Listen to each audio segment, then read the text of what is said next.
Kurima kwemuZimbabwe kwatajaira ndekwekusakura tokavira and do a lot of dirty work in the farms.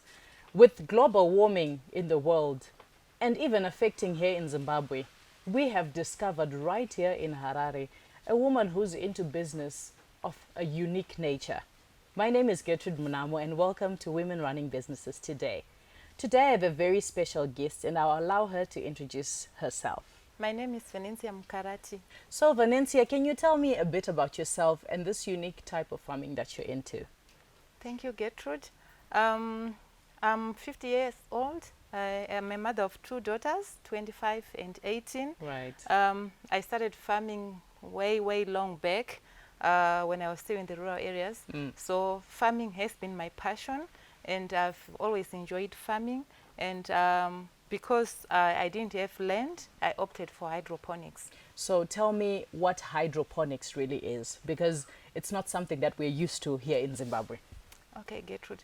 Hydroponics is two words joined together, hydro and ponics. Right. Hydro means water and ponics means working, so it's working water. Okay. So basically we are growing crops without soil but with water only. So crops can actually survive, I mean, germination and growing without soil. Yes. Can you take us a bit into that? What plants need, they only need water, they need light, and they need nutrients.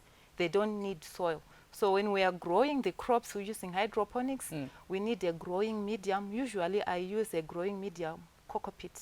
Okay. That's the outside of the coconut. They are crushed. That's the growing media that I use. Okay. So I just put the seed into growing media, and then it grows, and then we put it into water. But then, Verne, you talked about growing up in the village and farming. What's really the difference between hydroponics and our traditional way of farming right here in Zimbabwe? Okay, Gertrude. Traditional is we are plowing in soil. You need to have soil. But with hydroponics, there is no soil. It's just water which is working. So but chichiri nani manje kurima mumvura kana ngorima panze pavhu, because when we do hydroponics, I'm sure it's a lot of water that's needed, and when you plow out there, you just wait for the rain. Isn't water more used in hydroponics? no, actually in hydroponics we save water by 95%. Oh, wow. Because the water that we are using in hydroponics is actually circulating from the bucket, it goes to the plants, and then it goes back to the bucket. Then it's a circle, it's always circulating. So we reuse water. Okay. We don't throw away water. So that's the main advantages of hydroponics. So how much labor do you need to run a greenhouse for hydroponics? So it's actually very easy. At the moment, in the morning when I wake up before I go to work, I come in and then I just do the work, what I need to do, checking the water. In the evening, then I come back. I've got Charity who usually assist me here. Okay. So it's just the two of us, three if we get someone, but we don't need so much labor because we don't have to cultivate. Wow. Saka hapana zvekumbosakura, kumbobvisa weeds, you know, stuff like that. So I call this smart farming. Yeah. Hapana mavhu, handibate mavhu. Kana ndichipinda munda mangu ndongopinda ndakangochena ndichingoita basa rangu. It's smart farming. Wow. There are no weeds, hapana ivhu.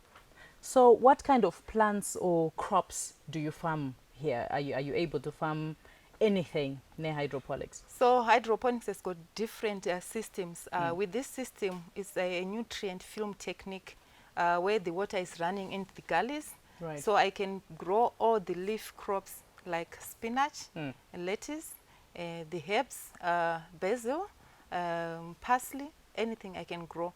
But we have got those big crops that have got large roots. Right. They need the grower bags. I've got a system of grower bags that you can grow the tomatoes. Okay. You can also grow the cucumbers. So you can still grow them using the same system. Yes. Wow, that's really great. So tell me about this particular plant, because I just removed it right now and it's just clean. It's clean, yes. You can see even the roots, they are clean and white. So if you see that the roots are clean and white, it means this crop is healthy. So what we do with this crop, when I'm harvesting, I can actually harvest these leaves. And if I feel that I need to put it back, I can put it back. If you can put it back, then it can continue to grow. And this crop is actually very clean. There are no snails. You can actually eat it straight from the garden because it's smart. How do you minimize pests in greenhouses? Because with the ordinary greenhouses that we've seen, there are some pests. There are seed flies and different pests. How do you control pests in this kind of a greenhouse? So you have to make sure that the door is always closed, Right. and there is a net at the sides, as you can see. And we've got those sticky yellow peppers. They always attract the insects. Any insect that comes in, it always attracted to that stick peppers. So it won't be affecting our plants. So these crops, we grow them and we don't use any pesticides because we don't have any diseases that are soil-borne. Wow, it's quite interesting. You're watching Women Running Businesses, and today it's so exciting because we're learning a different type of agriculture. Join me again in our next segment.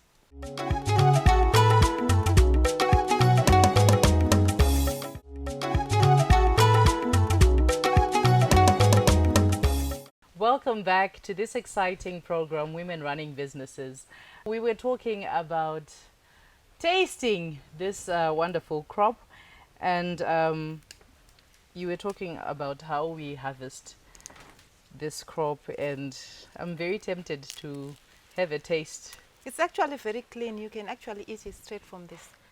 Tell me, Vanencia, how do you create space for the different crops that you have here? Okay, as you can see, I've got 3 systems in this place. Right. So what I make sure is when I have got this crop, when it's ready to be moved to the other system, I've got other crops here at the seed bed. So from seed bed, it takes 2 weeks. Then to this table, it takes 2 weeks. Then to the final seed bed, it takes 2 weeks again. How long do you harvest your crop? Because in our usual agriculture systems, we know there's seed time, then there's the time where you plant the seed in the ground, and then there is the harvesting time. Is it the same system with this particular type of farming? So actually with hydroponics, it's much, much faster than the conventional farming. Oh. Because with hydroponics, we just take your seed to the seed bed for 2 weeks. Then we move it into the system, into the hydroponics system. There's no shock, so it just continues to grow. So from day one to seed, from seed to the final crop, it takes only 6 weeks. So we can actually harvest within 6 weeks. So since there's no land use in here, I can see everything is just hanging in the air. I can see there's also a lot of conservation of land. So how much seed can we put in such a greenhouse? So in this small greenhouse, we've got this one, it takes 144 plants, and this one takes 400 plants, and the other one takes 400 plants. So in this small space, we can give up to 1,000 plants. What challenges have you faced in developing and running this? Okay, the first challenge that I have in hydroponics, because not so many people are doing hydroponics in Zimbabwe. Right. So if you want to purchase anything, at times you have to get it from South Africa. Like the cocoa pits, we are getting it from South Africa. Even the channels, I bought them from South Africa. So it's very difficult in this situation, but this is the simple gutters that are supposed to be used. If we can have the gutters in Zimbabwe, if they can be available, it will be very easy to have hydroponics in Zimbabwe. How simple is hydroponics farming?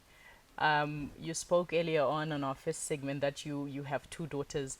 Do they come in here and help you out? Are they handy?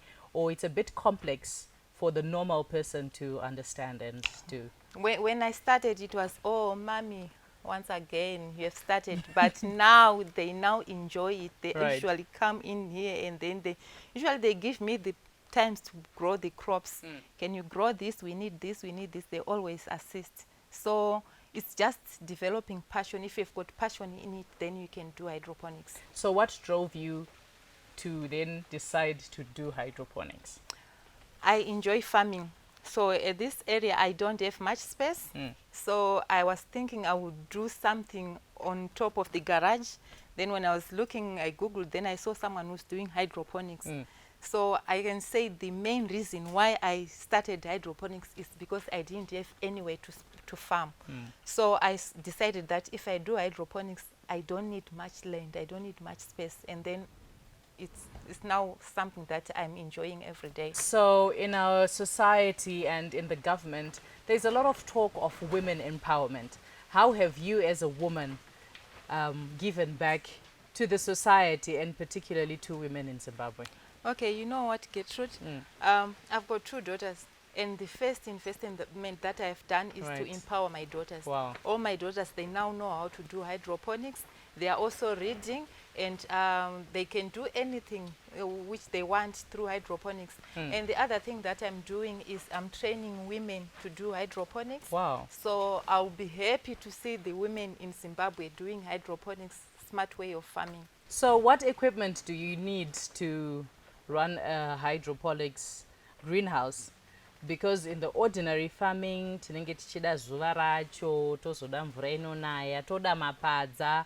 What do you need here besides these tunnels, if I may call them?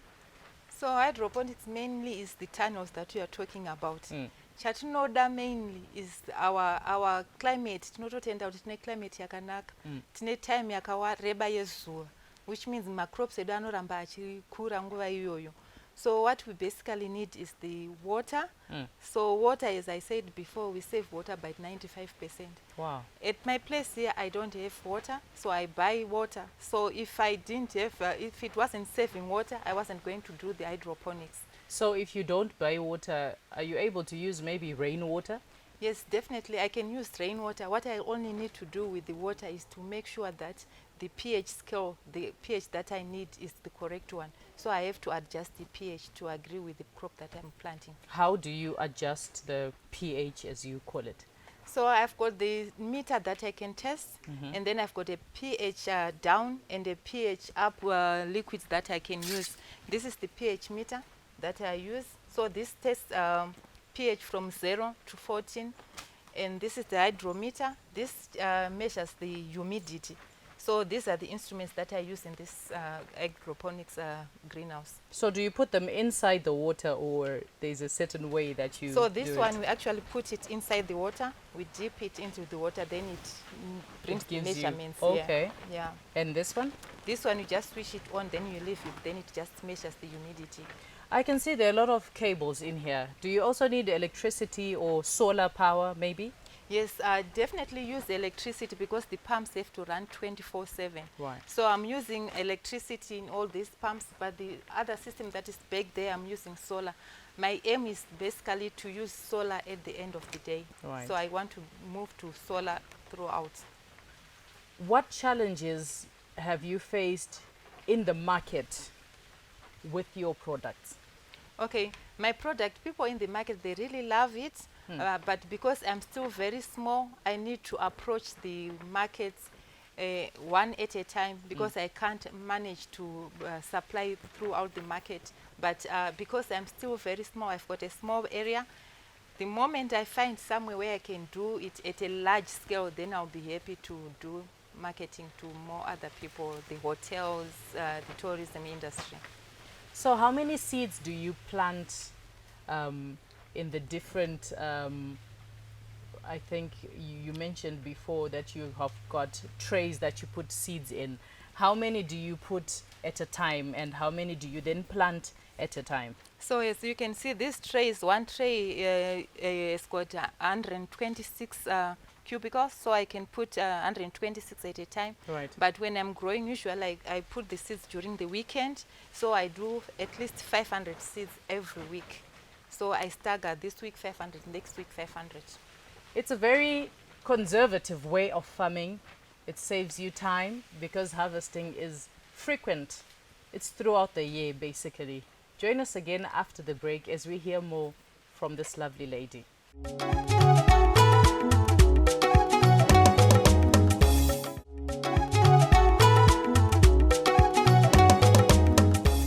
So can you take me through this particular process right here? I can see there are a lot of cables here, then the plant. How old is this plant before you just take us through? Okay, As you can see, these are channels. They're close together, the walls. So Right. this is the nursery profile. So Okay. the nursery profiles, they move from here to this. This is the final profile. So these plants, basically, they are 3 weeks old, and these are 2 weeks old. So the nursery profile has to be close to Yeah. each other, because I can see there's a lot of spaces in the bigger ones. Yeah, there's lots of space in the big ones, so that when they grow, at least they'll have more space to maneuver here. So that's Okay. why they are different from the profile, from the nursery profile. And the And black cables? These black cables are the ones that we use to bring in the water. The water is coming from the bucket. In that bucket, there is pump. There are 2 pumps actually. There's an air pump, and there is also water pump. So they Right. pump water. They come through these profiles, and then the water runs down the gullies, and then it is collected by the gully, which is the gutter that is down there. Then it comes back to the bucket. So it's a circle. The water always continues running around 24 hours. So you spoke about chemicals that you put in the water. Do you put it directly in the water, and do you have chemicals that you put directly on the plant? So actually, they're not really. They are nutrients. They are specifically manufactured for hydroponics. Okay. So we put them in the bucket. That's where the nutrients are. So when the water is running through the gullies, it has already have the nutrients. So that's the one that is feeding the plants. You spoke as well in our previous segment that you can actually use rainwater. But tichikura, tichidzidza mu science and some in biology, rainwater carries acids. Is that then treated by the nutrients that you use, or it dies somehow? So if we put the nutrients, it also neutralizes the water. And then I've got the pH up and the pH down liquids that are used to neutralize the water. So that this, especially the lettuce, Right. the lettuce has to grow between 5.5 pH to 6.5 pH. So you have to make sure that the pH is at that scale for the water that I'm watering the plants. So tell us about the system that you use for bigger vegetables like the cucumber and the tomato. Is it the same with this one, or it's slightly different? It's slightly different. The system that I use for bigger crops like tomatoes and cucumbers, Right. it's a grow bag. This system has got some big bags where we put the cocoa peat, large cocoa peat. I'm doing a trial now. I'm using sawdust because sawdust is readily available In Zimbabwe. in Zimbabwe. Right. So instead of having another cost of employing the cocoa peat, I'm using the sawdust for that plant as well. How much water does a cucumber or tomato need? Is it also the same with this one? Does it regulate senge iyi yamambotanga kutiratidza? No, it's almost the same because the water is just running out through. So Okay. it's 24 hours as well running through the water. So you are in our last and final segment where we do crazy things. So I'm going to ask you what you like doing in your spare time. What are your hobbies? Besides farming, Right. oh dear. Sorry, I don't like soccer. I'm not a soccer fanatic. Actually, farming is one of my hobbies. I also work somewhere else where I'm working. Right. So farming is my hobby. But the best hobby I can tell you is traveling. I enjoy traveling. If So- you tell me let's go to Mutare tomorrow, as long as I know that this is okay, I'll be on the road. Which is the best tourist destination that you've been in? I've been to Thailand. Mm. I enjoy Thailand, but I'm looking forward to Bali. Okay, so in Thailand, there's a lot of singing and a lot of dancing that they do.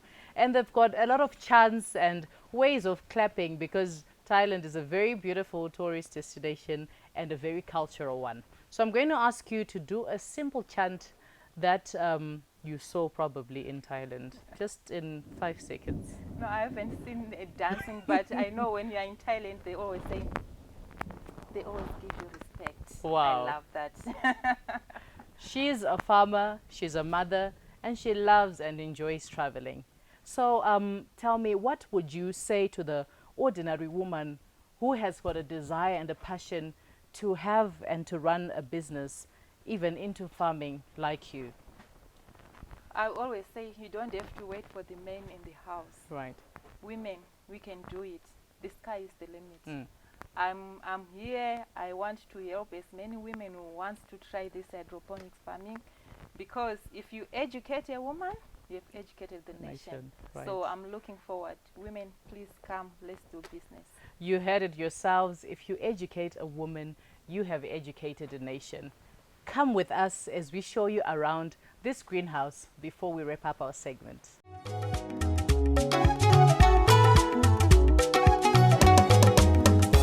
So what kind of a plant is this? This is an English cucumber. Okay. And I presume this is the cocoa pit, right? Yes, that's the cocoa pit. Ah. That's the growing medium that we use. Then shatonobikisa tia. And These this are the jets. I know we are nemvura, so we are watering the plants 24 hours. Right. Saka mvura inenge ichibuda ichipinda umu.